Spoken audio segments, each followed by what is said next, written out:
माननीय सभापति महोदय, मैं इस देश के इतिहास में पहली बार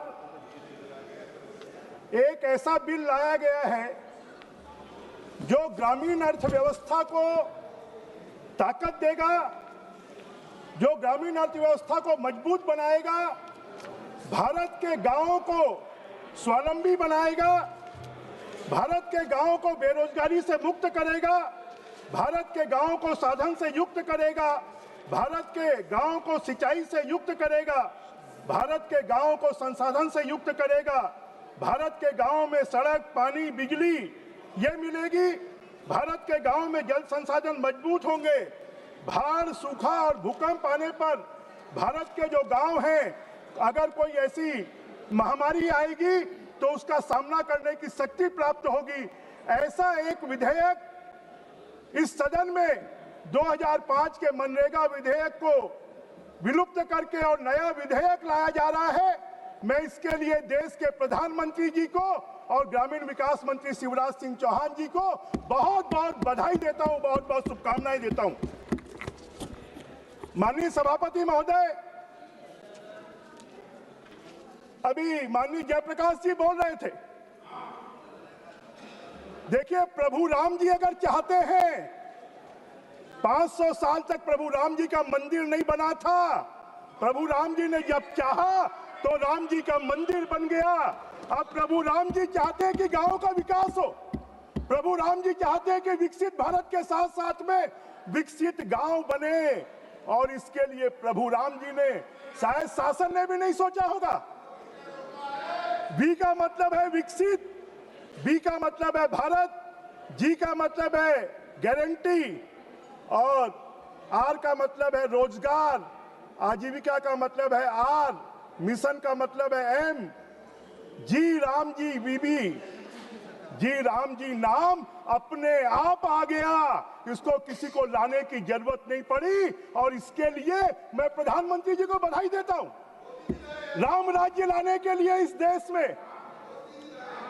में राम राज्य लाने के लिए, अरे हमारे गांव-गांव में लोग राम राज्य की कल्पना करते हैं, उसी राम राज्य को लाने के लिए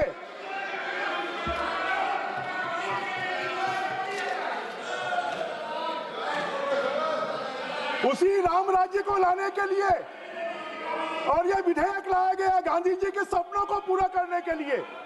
आपने तो गांधी जी के नाम, खाली गांधी जी का नाम लिया है, उनको ब्रांड के रूप में उपयोग किया है। अगर गांधी जी के सपनों को साकार करने का काम कोई कर रहा है तो ये नरेंद्र मोदी जी की सरकार कर रही है। इसके लिए मैं बधाई देना चाहता हूं। माननीय अध्यक्ष, माननीय सभापति महोदय, देश के गांवों के बारे में 1960 में भी सोचा गया, 1971 में भी सोचा गया, 1980 में भी सोचा गया, 1993 में भी सोचा गया, 1999 में भी सोचा गया, और 1977-78 में तो एक अजूबा हो गया कि काम के बदले अनाज देंगे। इस देश के प्रमुख अर्थशास्त्री अमर्त्य सेन ने कहा था कि गांव के लोगों को दवाई खरीदनी होगी तो कहां से खरीदेंगे। सभापति जी, मैं आपके माध्यम से आग्रह करना चाहता हूं। एक second. My request to the members of the House is that we will extend the time until 10 p.m. if everybody agrees. Please carry on. माननीय सभापति महोदय, मैं आपके माध्यम से जानकारी देना चाहता हूं। 1977-78 में इन्होंने एक बड़ा काम किया जिसको पूरे देश के लोगों ने आलोचना की कि काम के बदले अनाज देंगे। अमर्त्य सेन जो इस देश के बड़े अर्थशास्त्री हैं, उन्होंने कहा कि गांव के लोग दवाई के बदले क्या अनाज देंगे, उनको दवाइयां मिलेंगी, इलाज करवा पाएंगे। देश के आयोग ने कहा कि आप 1 रुपए के अनाज के पीछे 3 रुपए आप खर्चा कर रहे हैं, 2 रुपए उसके ट्रांसपोर्टेशन में खर्चा हो रहा है। इतनी अनीति करने वाले लोगों के साथ में अन्याय करने वाले लोग आज यहां पर खड़े होकर बात कर रहे हैं। मैं आपसे कहूंगा, माननीय अध्यक्ष महोदय कोटा से आते हैं, जरा अगले महीने की जो तनख्वाह है वो जरा कोटा की कचौड़ी के रूप में इनको दे दीजिए तो ज्यादा अच्छा होगा। और राहुल गांधी जी को तो हरियाणा की जलेबी पसंद है, उनकी तनख्वाह जलेबी के रूप में दे दीजिए। क्या आप इसको स्वीकार करेंगे क्या? जब आप इसको स्वीकार नहीं करेंगे तो आपने इतना घोर अन्याय क्यों किया था कि लोगों को काम के बदले अनाज देकर उनके रोजगार छीनने का काम किया था? उनके साथ में उनकी अर्थव्यवस्था को आपने ठप कर दिया था। आपके पॉइंट वाइज बोलिए, सुनना मत उनको। माननीय अध्यक्ष महोदय, मैं नरेगा में ही बात कर रहा हूं। माननीय अध्यक्ष महोदय, ये जो नरेगा है ये 100 दिन की जगह 125 दिन का रोजगार देगा। इसका क्या आप स्वागत नहीं करते हैं? इसका क्या आप स्वागत नहीं करते हैं? माननीय अध्यक्ष, माननीय सभापति महोदय, ये आजीविका की सुरक्षा की गारंटी देगा। क्या आप इसका स्वागत नहीं करते हैं? क्या ये उनको अगर रोजगार नहीं मिलेगा 15 दिन के अंदर में उनको रोजगार देना पड़ेगा? अगर उनको रोजगार नहीं मिलेगा तो उनको बेरोजगार भत्ता देना पड़ेगा। क्या आप इसका स्वागत नहीं करते हैं? क्या विकसित ग्राम पंचायतों को बनाने का आप स्वागत नहीं करते हैं? माननीय सभापति महोदय, डिजिटल तकनीकी के माध्यम से शासन की जवाबदेही तय होगी। क्या आप इसका स्वागत नहीं करते हैं? माननीय सभापति महोदय, टिकाऊ परिसंपत्तियां बनेंगी। क्या आप इसका स्वागत नहीं करते हैं? पहले तो क्या होता था, गड्ढे खोदते थे, गड्ढे भर देते थे, क्या निर्माण का काम हुआ इसके बारे में कोई जानकारी नहीं होती थी। उसमें कितना भ्रष्टाचार हुआ, कितनी जांचें हुई, कितने लोगों के खिलाफ में कार्रवाई हुई।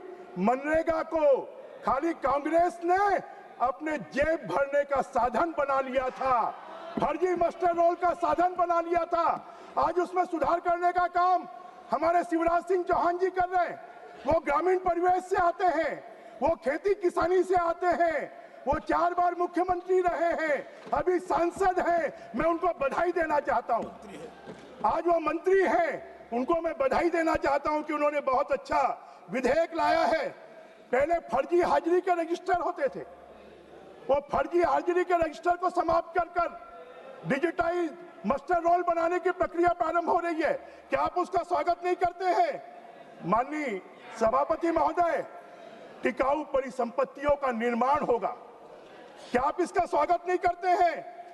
माननीय अध्यक्ष महोदय, माननीय सभापति महोदय, यही मोदी जी की सरकार है जिसने राज्यों की सहायता को 42% से बढ़ाकर 42% किया। क्या आप उसका स्वागत नहीं करते हैं? यही मोदी जी की सरकार है जिसने ग्रामीण परिवेश को मजबूत करने के लिए प्रधानमंत्री आवास दिए। यही मोदी जी की सरकार है जिसने सौर सुजला के माध्यम से ग्रामीण क्षेत्रों में गैस के कनेक्शन दिए। यही मोदी जी की सरकार है जिसने ग्रामीणों को 5 लाख रुपए का इलाज मुहैया करवाया। यही मोदी जी की सरकार है जिसने रूफटॉप बिजली लगाने के लिए, सौर बिजली लगाने के लिए लोगों के लिए व्यवस्था की। यही मोदी जी की सरकार है जिसने जल जीवन मिशन के तहत ग्रामीण व्यवस्था को मजबूत करने के लिए घर घर में नल जल योजना का प्रारंभ किया। क्या आप इसका स्वागत नहीं करते? अब ये जो रोजगार गारंटी जी राम जी योजना आ जाएगी तो ग्रामीण अर्थव्यवस्था इतनी मजबूत होगी, गांव में सड़कें बनेगी, गांव में बिजली मिलेगी, गांव में पानी मिलेगा, गांव में पंचायत भवन बनेगा, गांव में स्कूल भवन बनेगा, गांव में अगर किसी प्रकार की पहले इसके लिए पैसे की आवश्यकता नहीं थी। अभी जयप्रकाश जी बोल रहे थे कि आपने 60-40 कर दिया। अरे हमने 32 से भी 42 किया है। और इस योजना के माध्यम से राज्यों की बाध्यता होगी कि ग्रामीण के विकास के लिए राज्य भी अपना शेयर दे और केंद्र सरकार भी पैसा 60% देगी तो गांव की अर्थव्यवस्था मजबूत होगी। माननीय सभापति महोदय, गति शक्ति योजना और विकसित भारत योजना के तहत सभी कामों को एडजॉइन किया जाएगा। सबमर्जेंस के तहत वहां पर विकास के काम किए जाएंगे। गांव को आजकल हम देखते हैं कि शहरों की अर्थव्यवस्था खराब हो रही है, शहरों की ट्रैफिक व्यवस्था खराब हो रही है। लोग अपने काम के लिए, अपने रोजगार के लिए शहरों में पलायन कर रहे हैं। जब विकसित गांव होंगे तो फिर वहां का नौजवान शहरों में नहीं आएगा, वो अपने गांव में ही काम करेगा। जब खेती के लिए सुविधाएं होंगी तो अपने गांव में ही काम करेगा। माननीय सभापति महोदय, ये आर्थिक बदलाव होगा जब गांव में, अभी केंद्र सरकार ने तय किया है, कांग्रेस के जमाने में रोजगार गारंटी योजना के लिए 30,000 करोड़ से 40,000 करोड़ मिलते थे। अभी मोदी जी की सरकार आने के बाद 60,000 करोड़ से लेकर 90,000 करोड़ तक मिल रहे हैं। अब आने वाले समय में 1.5 लाख करोड़ रुपए ग्रामीण अर्थव्यवस्था में खर्च होंगे। 1.5 लाख करोड़ रुपए। इन 1.5 लाख करोड़ रुपए के माध्यम से गांव का विकास होगा। माननीय सभापति महोदय, सबसे बड़ा काम, आपने कभी इसकी चिंता नहीं की। भारत के खाद्यान्न उत्पादन को बढ़ाने के लिए हमारे किसान परेशान होते थे कि खेती के समय पर उनको मजदूर नहीं मिलते थे। अब यह कर दिया कि राज्य सरकार 60 दिनों का समय खेती के लिए तय कर सकती है और उन खेती के दिनों में ये रोजगार गारंटी के काम नहीं खोले जाएंगे। खेती के लिए मजदूर मिलेंगे, हमारे खेती को प्रोत्साहन मिलेगा। इससे बड़ा क्या आप इसका स्वागत नहीं करते हैं? कितना बड़ा निर्णय हमारे ग्रामीण विकास मंत्री जी ने लिया है। माननीय अध्यक्ष महोदय, मैं आपके माध्यम से हमारे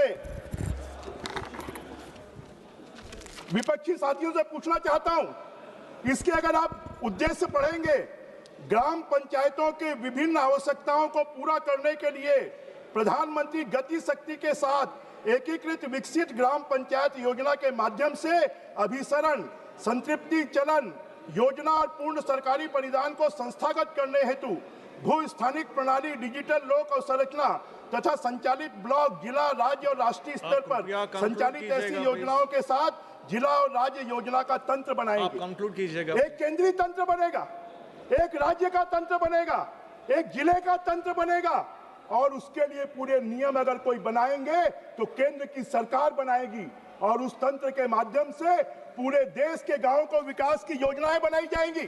धन्यवाद जी, धन्यवाद। माननीय सभापति जी, बस 3-4 मिनट लूंगा आपका। धन्यवाद जी, धन्यवाद। मैं पहला वक्ता हूं तो कृपया मुझे समय देंगे तो अच्छा होगा। नहीं, आप समय। माननीय सभापति महोदय, नहर, बाढ़, विपतन जलमार्ग, चेक बांध, मोहर बंद तथा भूमिगत बांध का निर्माण, तालाब, टैंक, रिसन, पुनर्भरण, गड्ढे, पुनर्गरण, साफ्ट, अंतर सबसेक्शन, कुएं, सहबद्ध जल संचयन संरचना का निर्माण, पुनरुद्धार, खुले कुएं द्वारा सिंचाई, सूक्ष्म सिंचाई, जलमार्ग तथा क्षेत्रीय जल वितरण प्रणाली, सामुदायिक। धन्यवाद मानवर। माननीय सभापति महोदय, मुझे विकसित भारत गारंटी और रोजगार। एक सेकेंड, मैं समापन कर, 2 मिनट कीजिए, आप कंक्लूड कीजिए। माननीय सभापति महोदय, मैं इस जी राम जी विधेयक के लिए माननीय प्रधानमंत्री जी को, शिवराज सिंह चौहान जी को, कि उन्होंने एक ऐतिहासिक बिल लाया है और पूरे सनातन की भावना, पूरे हिंदुत्व की भावना कि जी राम जी का ऑटोमेटिक नाम उभर कर सामने आ गया। इसके माध्यम से जब जी राम जी का नाम लेंगे तो इसमें भ्रष्टाचार रुकेगा, इसमें गलत काम रुकेगा और जो गांव की अर्थव्यवस्था है वो मजबूत होगी। मैं प्रधानमंत्री जी को और शिवराज सिंह चौहान जी को धन्यवाद देते हुए आपने समय दिया, इसके लिए मैं आभार व्यक्त करता हूं। जय हिंद। और छत्तीसगढ़ का भी विकास तेजी से होगा क्योंकि छत्तीसगढ़ धन्यवाद।